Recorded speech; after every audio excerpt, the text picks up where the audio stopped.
I'm Arthur St. Antoine with Motor Trend magazine, and I'm here in Pensacola, Florida today with the 2009 Chevrolet Corvette ZR1. Codename Blue Devil. The fastest, most powerful, and at roughly $117,000, by far the most expensive production automobile General Motors has ever built.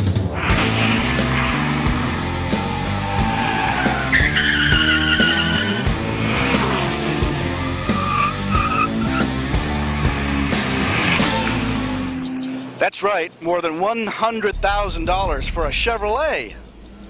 But even at that price, you could consider the ZR1 something of a bargain. That's because this incredible Corvette loves fried Ferrari for breakfast. It lunches on smoked Lamborghini. Dinner, baked Porsche. The ZR1 has even been known to snack on Nissan GTRs. It makes you wonder, can anything keep up with, much less intimidate, Chevrolet's awesome, utterly unbelievable Blue Devil? How about a Blue Angel? Just saying the name Blue Angels gets the heart racing. Now the oldest active flight demonstration squadron in the world, the Blues were created in 1946 to attract new recruits to the United States Navy by showcasing the talents of some of the finest pilots on the planet. Each year, the team performed some 70 air shows for more than 15 million spectators. And what the 6 demo pilots do with their glistening Boeing FA-18 Hornet strike fighter jets borders on the unbelievable.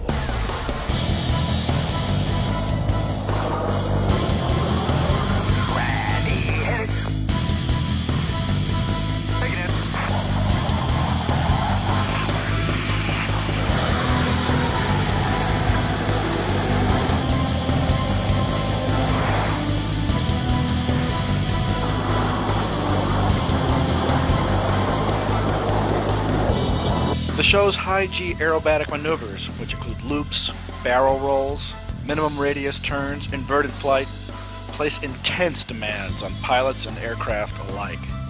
And if you think it all looks terribly dangerous, well, you're right. In the Blue Angel's 63-year history, nearly 10% of its pilots have died in training or air show accidents. Make no mistake, this is literally one of the most breathtaking shows on Earth. Maybe this will help explain just how challenging flying for the Blue Angels really is. If my shoulder were one Hornet flying in formation, my hand would be another. That's right, these guys often fly just 3 feet apart and at more than 400 miles per hour.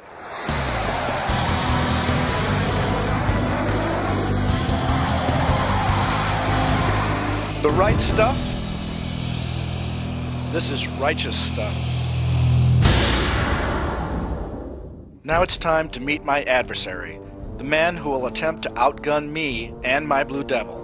Meet the man in charge of narrating the shows from the ground and giving VIP rides in Blue Angel 7, the team's only 2-seat FA-18, Lieutenant Ben Walburn. Call sign, Baxter. Okay, Baxter, this is the Corvette ZR1, the fastest car General Motors has ever built. In fact, this is one of the fastest cars on the planet. 638 supercharged V8 horsepower. It'll do 0 to 60 in 3.3 seconds, does the quarter mile in just over 11 seconds at 130 miles an hour. It's very, very quick. What do you got? What I have here today is a twin-engine tactical fighter, Boeing FA-18 Hornet, with about 32,000 pounds of thrust coming out the back end. Ouch, so that's quite a bit. Well, the ZR1 will go over 200 miles an hour. How fast does your Hornet go? This Hornet here can do about Mach 1.8. which is roughly about 1,400 miles an hour. Okay, well, that's pretty fast. How much does it cost? This one here is probably about $25 million. $25 million? That's more than Simon Cowell makes in a whole week. Yeah. Well, do you think your Blue Angel has the stuff to beat my Blue Devil? We'll take a look at it and we'll try. We'll see. All right, let's find out. All right, sounds good. Our matchup is simplicity itself.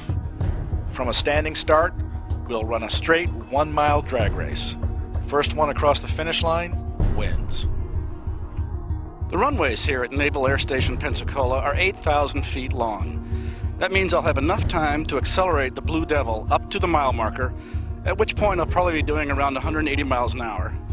then jump on the giant carbon ceramic binders and bring myself to a safe stop. Baxter and the Blue Angel will be in a parallel runway about 500 feet away. Hard to say how fast he'll be going at the mile marker, but definitely he'll be airborne well before then. Now I get the sense that Baxter's feeling pretty cocky about his jet right now. On the other hand, it's going to take that Hornet a while to spool up, and my ZR1, well, it is just blindingly quick off the line. If I make a good enough start, well, enough conjecture. Let's do this thing.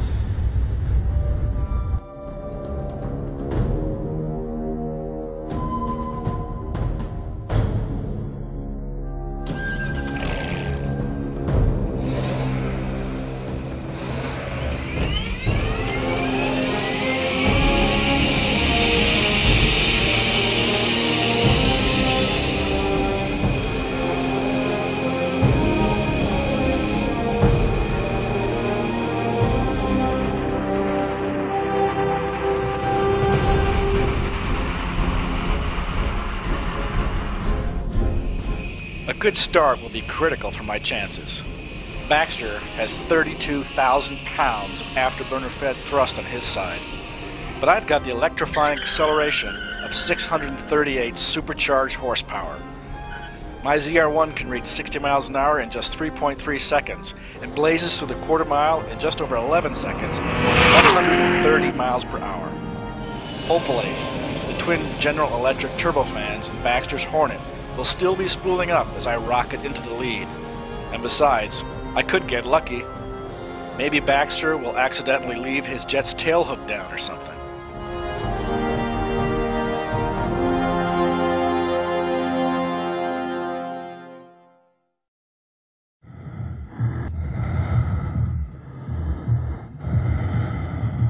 Racers ready? 3, 2, 1, go!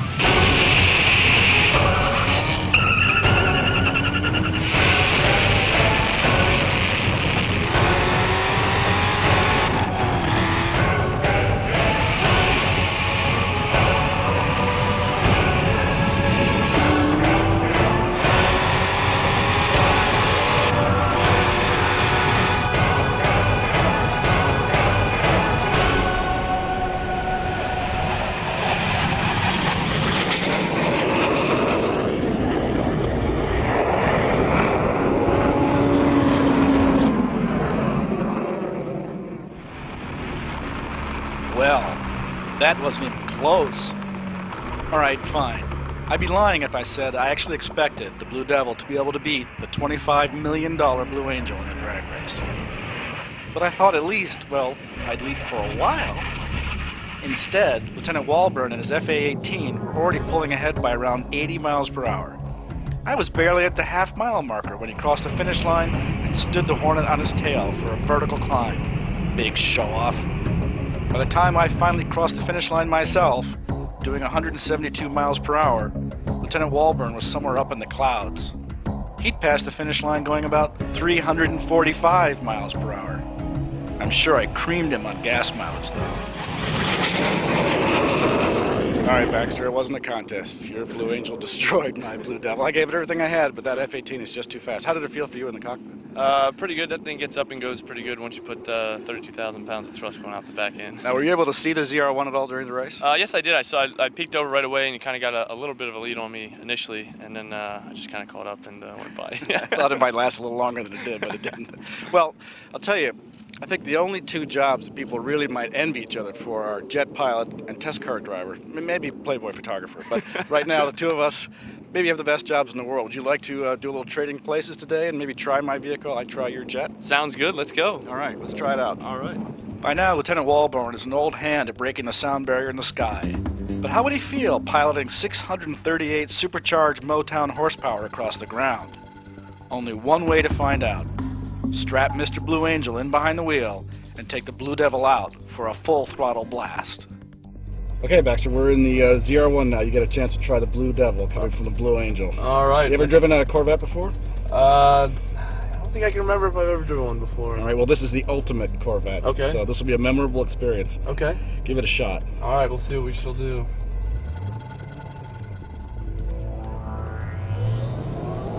Obviously respectful of high-powered machinery, Lieutenant Walburn builds up to speed carefully. In no time, though, he's gunning the ZR1 past 130 miles per hour and loving it. Of course, I'm probably getting in his way a bit by watching his every move, so I decide to climb out and let Lieutenant Walburn fly solo.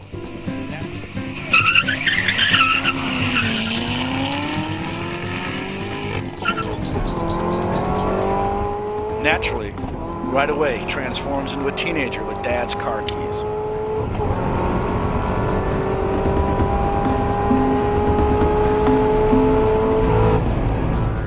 At this point in his career, Lieutenant Walburn has accumulated more than 1,400 flight hours, and now about 20 minutes of seat time at the wheel of one of the world's most awesome ground-bound rockets.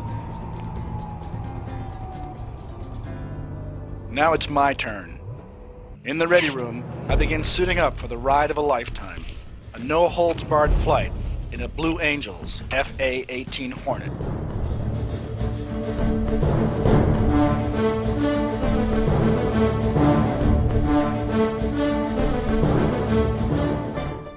As Crew Chief Austin Armstrong belts me into the rear ejection seat of Blue Angel 7, he offers a few friendly words of advice. Basically, don't touch anything.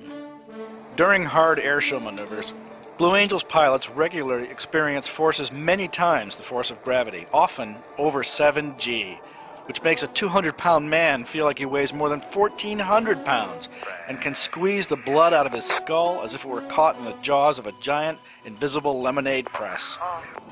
Key to surviving a flight in an airborne centrifuge like the FA-18 Hornet is mastering the so-called Hick maneuver. Basically, to keep from passing out during high-G aerobatics, you have to squeeze your legs and grunt like hell to keep the blood up in your brain where it belongs. Done right, it sounds something like or in my case, well, you'll see. Ready to go? Alright, here we go. Here comes Bill Power there. And we'll go right to afterburner to get you in the seat. Here comes the afterburner. Wow. And we're already at 60 knots. There's 80 knots. No wonder you beat me. 100. Comes 120. Approach and 140. We'll see you traffic north. You won't be back. 160 knots. Unbelievable. There's 180. Lieutenant Walburn is going to break me in easy. On takeoff, we're going vertical. You ready to go flying today? Let's go flying. All right, ready, hit it. As we climb on out. Fantastic. Only 5.5 G. Of course, Mr. Blue Angel is only getting warmed up. How about an Immelman turn, Arthur? Take a deep breath, ready, hit it. As we pull on up, a little bit more G this time. There's 5.5 G's, keep that squeeze going. There we go. Nice work. There we go. Now we get up on the top here. G's going to kind of relax on us here. There we go, as we pull up over the top. And we'll roll upright here, just relax. And we're going to roll to the left. And that's how we get in right behind someone. Or an inverted negative G pushover. There we go. And we're hanging upside down right now. What's our negative G here? Negative G is -1. Uh-huh. And once you get your bearings here, I'm going to go ahead and push forward a little bit on the stick. Get that -2, 2.5 G's. You feel like your eyeballs are popping out. They're coming out. All right, here we go. We're going to push forward a little bit. There we go. It's -2 G's. And we'll roll upright. Ready, hit it. There we go. It kind of gets you there, huh? It gets you, man. There's no technique to keep the blood down. That's the problem. Then comes a moment I've waited my whole life for. Time to break the sound barrier. And not while sipping champagne in the now-defunct Concorde, but the way it's supposed to be done. Strapped into the ejection seat of a military fighter jet just a few hundred feet above the water. All right. You ready to go to supersonic? Let's go. Here we go. We're going to full afterburner, nose on over. And I'll start my little stopwatch up here. And there's 180 knots. There's 200 knots. 225. 250. 275. 300 knots already. We accelerated 180 miles an hour in 12 seconds. There's 350 knots. There's 375. Coming up with 400 knots. You got Mach number starting to come up. Yep. 425. 450. Here's 475. We're at 500 knots right now. I see the Mach number about 0.8. There we go. It's 0.9 Mach. We're at 585 knots. There we go. There's 0.94, 0.96. And you're going supersonic, my friend. Wow. There we go. That's 666 knots. I don't know, the Blue Devil for you there. Any boats on the water right now, we're rocking with a sonic boom. But in the cockpit, I don't feel anything. Just wonderful. 770 miles an hour. Wow. So, Naturally, Baxter isn't going to let me get away without a little extra pressure, Blue Angel style. Time for a minimum radius turn. ready, hit it. Here we go. We bleed off this airspeed. There's 7.5 Gs. Keep it going. You got it. Kelly Clarkson! There we go. Nice work. 7.3 Gs. Wow, I was starting to get tunnel on that one. Yeah. I heard you talking to yourself. That's great. That's how you motivate yourself. As we come into land, one more brutal turn past 7G just for good measure. All right. Go ahead and flex those legs. Take a deep breath. Ready, hit it.